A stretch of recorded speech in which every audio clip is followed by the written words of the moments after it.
Monsieur le recteur Mantel, bonjour. Que faites-vous parmi nous dans ces montagnes ariégeoises Je passe un agréable moment. Je passe un agréable moment sur une manifestation que je ne connaissais pas et que je trouve. C'est la première fois que vous venez. Oui, c'est la première fois que je viens. Et je trouve qu'il y a une organisation qui est absolument remarquable. Et la thématique, évidemment, quand on m'a sollicité, j'ai accepté immédiatement parce qu'elle me paraît très intéressante. Effectivement, elle est très proche de la mission que vous a confiée le Premier ministre. Vous êtes intervenu ce matin pratiquement sur une. Vous avez donné une conférence. Il s'agit de quoi exactement? Vous pouvez nous le dire en deux mots parce que. Oui, j'ai présenté un certain nombre de travaux qui s'étendent sur une bonne vingtaine d'années autour de la relation qui existe entre les contextes d'apprentissage et d'enseignement et les performances intellectuelles, les performances scolaires obtenues par les élèves, sur la base d'un certain nombre de travaux expérimentaux qu'on a conduits avec un certain nombre de collaborateurs depuis une vingtaine d'années, ou 25 ans. Alors, le Premier ministre vous a donc confié une mission que vous portez depuis combien de temps déjà? Doit faire 18 mois. Très bien. Essentiellement autour des projets IFRAN dont vous êtes chargé, de promouvoir et de soutenir, et puis dont vous accompagnez la mise en œuvre. Vous pouvez nous en dire plus, peut-être sur IFRAN en particulier, et puis.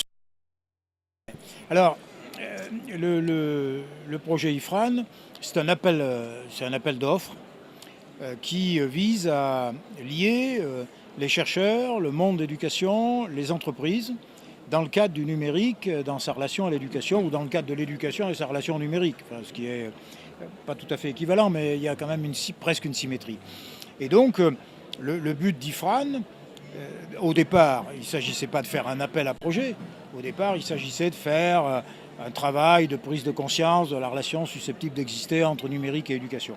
Et puis au fil du temps, au fil du parcours que nous avons fait autour de la France, il nous est venu à l'idée qu'il fallait faire véritablement une opération qui soit une opération d'écosystèmes territoriaux qui associe l'éducation, le monde de l'entreprise, les collectivités territoriales et les chercheurs autour de projets. Et donc nous avons lancé un appel d'offres que nous avons constitué et qui est en train de trouver son terme puisque les auditions de la deuxième phase ont lieu la semaine prochaine. Oui, j'ai vu ça, oui. Vous avez obtenu l'adhésion de vos collègues dans les académies? Oui, j'ai le sentiment qu'il y a une véritable adhésion des collègues recteurs qui ont fait le travail, vraiment, quoi. Je crois que. Alors, la difficulté, évidemment, c'est que ce sont des opérations territorialisées. Alors, c'est une difficulté, mais c'était aussi notre objectif. Autrement dit, on veut créer des écosystèmes à l'intérieur des niveaux infra-académiques, mais il faut qu'évidemment l'ensemble des cadres soient engagés, et ils le sont. Alors, l'intérêt, c'est évidemment de produire un certain nombre de résultats, mais pas immédiatement. Donc, on a accepté, c'est un rempli, c'est le commissariat général à l'investissement qui a accepté de doter cette affaire de 30 millions d'euros, qui est évidemment pas négligeable, et donc avec des résultats à terme. 2 ans, 3 ans, et avec la nécessité d'investir et de réinvestir dans l'éducation. Et vous avez le sentiment, là, c'est peut-être trop tôt pour faire une évaluation, mais vous avez le sentiment comme que ces projets sont des projets de qualité? Ah oui, ces projets sont des projets de qualité, d'autant que l'évaluation qui a été faite de ces projets a été faite par un jury indépendant qui associe alors des chercheurs, des praticiens de l'éducation et des gens du monde de l'entreprise et du numérique. Et ce jury a des exigences extrêmement fortes. Pour tout vous dire, on a eu 62 dossiers. Pour le moment, il y en a 9 qui ont été financés. On va arriver probablement à un peu plus d'une vingtaine ou un peu plus d'une vingtaine. Donc l'exigence de ces projets est élevée et la réponse qui a été faite est de grande qualité. Alors après, il faut voir quels résultats obtenir, mais on ne peut pas connaître les résultats avant qu'ils aient fait le travail, quoi. Sinon, il faut une circulaire. Alors demain, au-delà de votre ambition, comment ça va se continuer tout ça? Alors, l'idée qui est, d'abord, les projets sont financés sur 3 et 4 ans, donc le travail va se faire. L'appropriation par les administrations centrales et les ministères successifs doit pouvoir se faire, évidemment, naturellement. Et puis, on va mettre en place dit de pilotage qui va viser de manière extrêmement régulière à faire des colloques de jeunes chercheurs qui vont être engagés, puisqu'il y a des doctorants qui vont être engagés, pratiquement une bonne quarantaine, ce qui fait une force de frappe non négligeable, et des colloques qui vont associer les chercheurs, le monde de l'éducation et le monde de l'entreprise, pour regarder comment se développent les projets, pour en faire un suivi évaluatif qui va évidemment nous permettre de suivre pas à pas ce qui est en train de se faire, et de le réinvestir dans l'éducation. Dans une vidéo en ligne que je trouve sur le site du ministère, vous voyez que j'ai de bonnes sources, vous disiez que vous souhaitiez que le numérique, qu'on puisse effectivement vérifier de manière scientifique pour les apprentissages. Est-ce que vous ne pensez pas qu'aujourd'hui, le numérique s'impose à tous, ne serait-ce que parce qu'il imprègne tous les domaines de la société et parce que les usages des jeunes sont massifs? Est-ce que cette vérification est nécessaire? Oui, alors ça c'est une question très pertinente. Non, non, mais vraiment, je ne dis pas ça par régulation linguistique. Hein. Simplement, il est évident qu'on est rentré dans la société. Ça présente un certain nombre de possibilités, puis ça présente un certain nombre de limites. Il faut les connaître. Dans l'éducation, l'insertion du numérique, pour que ça ait des effets positifs, il faut essayer de regarder quelles sont les situations qui sont susceptibles, je vais le dire comme ça, que cette implémentation du numérique soit efficace sur les apprentissages et l'enseignement. Ce n'est pas parce qu'on l'introduit qu'on aura un effet positif. On en a des effets, mais chaque fois que vous changez quelque chose, vous avez des effets. Le problème, c'est de savoir si les effets correspondent aux objectifs poursuivis. Or, je ne connais pas d'intrusions technologiques qui ont spontanément des effets dont on pourrait se dispenser de les évaluer. Donc il faut regarder, il y a une dimension d'évaluation, de qualification des objets, et en même temps, alors je vais le dire comme ça, entre guillemets, problématisation de l'outil numérique. C'est-à-dire quel problème ça pose, mais pas au sens quel problème ou quelle difficulté. Qu'est-ce que ça ouvre comme... Le numérique, ce n'est pas que les outils. Ah non, non, mais non, bien entendu, ce ne sont pas les outils, sauf que on a tendance, et c'est la raison pour laquelle on a fait cette démarche, on a tendance parfois à réduire le numérique aux outils.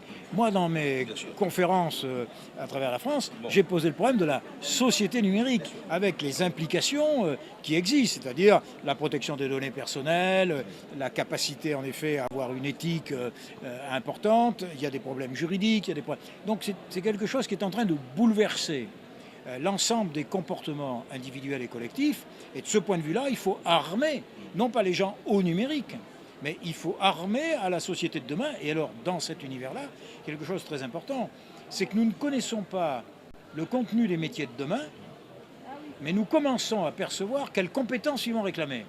Donc, pour la formation et l'éducation... Pardonnez-moi, qui vous le dit ça? Il suffit de regarder la littérature. Voilà. Quand on fait une analyse de littérature, on sait qu'on va perdre 20, 30, 40% des emplois. Oui, oui, bien sûr. Et qu'on ne sait pas quels sont les emplois qui vont les remplacer en termes de contenu. Bon. Mais en même temps, on sait que la démarche collaborative, l'inversion des hiérarchies, la contingence des hiérarchies, tout ça va être important. Est-ce que ceux qu'on est en train de former, nos enfants qu'on est en train de former, est-ce qu'on est en train de les former cette nouvelle donne? C'est toute la question. Est-ce que nos pratiques d'enseignement et d'apprentissage sont des pratiques d'enseignement et d'apprentissage qui sont susceptibles, à côté de l'instruction, au sens des savoirs, est-ce qu'elle est capable de créer une forme de situation pédagogique susceptible de faire en sorte que ces nouvelles compétences, qui sont des compétences qui jusqu'alors n'étaient pas considérées comme indispensables, il y a la compétence collaborative, bien sûr qu'il faut savoir collaborer, mais là, c'est devenu un principe même d'action professionnelle. La coopération aussi. Et puis, il y a des modifications considérables, puisque le big data, la robotique, l'automatisation, la fabrication additive, c'est plus l'usinage, etc. Donc il y a une dimension importante. Et nous portons l'idée qu'il faudrait, et on va essayer de le faire là maintenant, dans cette phase qui s'ouvre, nous voulons faire en sorte qu'à travers les lycées professionnels, c'est-à-dire à travers ceux qui risquent d'être les acteurs qui vont être les plus influencés par les nouvelles technologies. C'est-à-dire l'automatisation va rendre plus difficile un certain nombre d'emplois. Il faudrait, et par ailleurs ils ont une pédagogie très intéressante parce qu'ils sont dans une pédagogie du projet. On va essayer d'équiper une expérimentation, pas à l'échelle du pays, à l'échelle de 5 régions et de 10 académies, qui permet de créer des situations d'enseignement et d'apprentissage qui fassent apparaître ces nouvelles compétences. Non pas comme étant des compétences qui viendraient se substituer à celles existantes, mais des compétences additionnelles. Notre idée est là, c'est-à-dire on veut armer une génération pour qu'elle soit en mesure demain, dans un marché de l'emploi dont on ne connaît pas spécifiquement les contenus, qu'il présente un ensemble de compétences, à côté de savoirs techniques qui sont importants, qui sont susceptibles de les rendre, entre guillemets, employables assez facilement.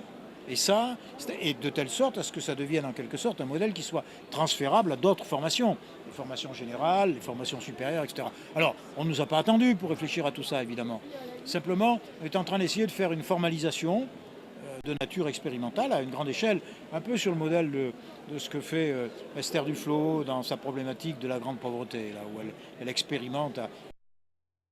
Nous avons un périmètre qui est un peu plus restreint.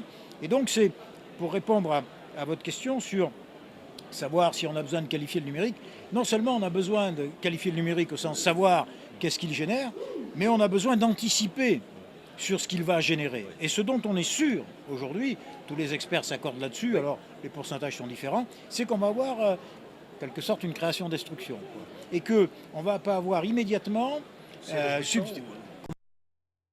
Alors, mais je ne sais pas s'il faut s'en réjouir ou s'en attrister. C'est même pas un problème de cette nature.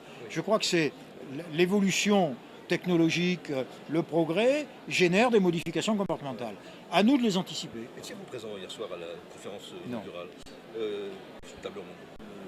Ils sont intervenus, vos collègues recteurs, rectrices de Montpellier et de Toulouse, qui ont, pour la première fois, en tout cas c'est la première fois que j'entends des recteurs parler sur ce ton, qui ont, en insistant sur les enjeux du numérique, ont parlé des enjeux sociétaux, ont parlé des enjeux et ont évité de ressasser le discours habituel sur les outils, sur les tablettes. Voilà. Êtes-vous d'accord? Agréez-vous ce... Non, mais c'est très bien qu'il s'exprime comme ça. Je fais ça depuis un an, moi, pour essayer de... Donc finalement, votre message est passé, alors? Oui, je crois que le message passe, oui, mais c'est bien qu'il soit porté à l'échelle institutionnelle, parce que si on veut mobiliser le terrain, il faut que les cadres décident, et le premier des cadres dans une académie s'engage, voilà. Mais là-dessus, j'ai une pleine confiance dans la capacité des recteurs à avancer. Merci beaucoup, monsieur le recteur, et bonne fin du Novia pour vous. Merci, avec plaisir.